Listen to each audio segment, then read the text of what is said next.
Good morning po sa inyong lahat. Sana po healthy kayo.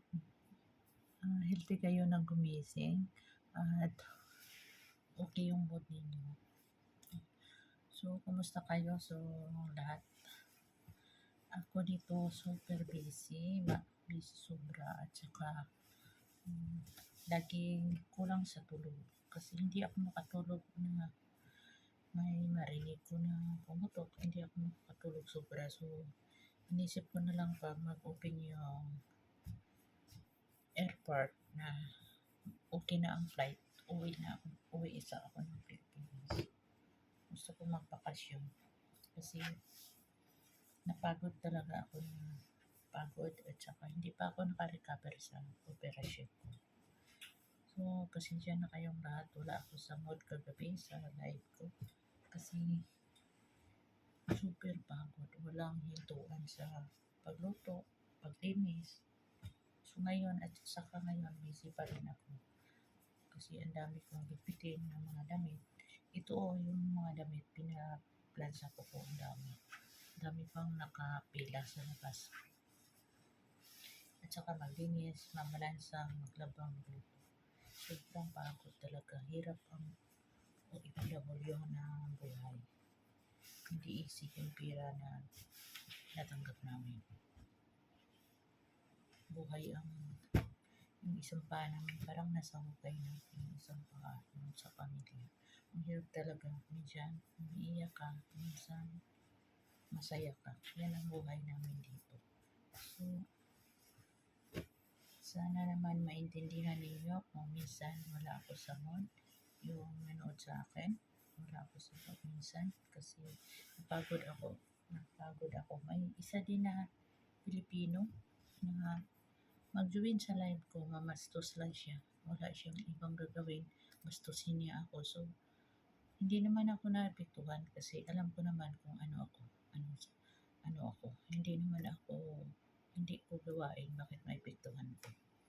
So, alam naman ni God kung anong ginagawa ko dito. So, hinahayaan ko na lang siya na bastusin niya ako. At least wala akong ginawang masama sa kanya. Si God na lang ang nakaalam kung ano siya. Kasi ako talaga wala akong ginawang mali sa mga tao kung hindi nagla-live lang ako para sa extra income ko. Kasi ayoko naman na pag maghinto na ako sa Pilipinas, may libangan ako. Ay hindi lang yun libangan, pangtulong sa mga kapwa natin Pilipino at saka sa sarili ko. Kasi yung mga anak ko may mga asawa na gusto ko naman maghanap buhay ako na sa akin lang. Ayaw ko na magpabigat sa mga anak ko.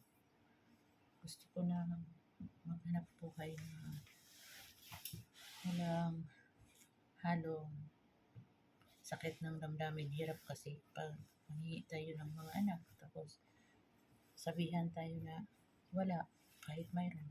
So, masaktan lang ka. So, kailangan na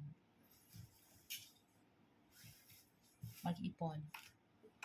Kasi pag walang ipon, hirap kasi na umaasa ng mga anak na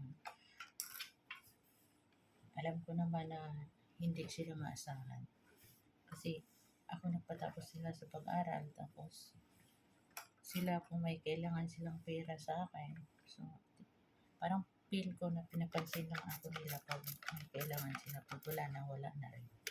So, yun ang hirap. So, gusto ko na lang na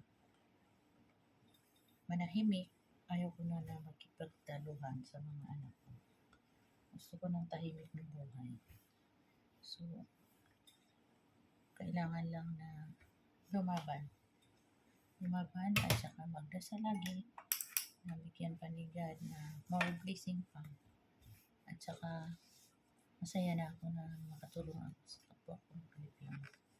Yun lang ang goal ko dito sa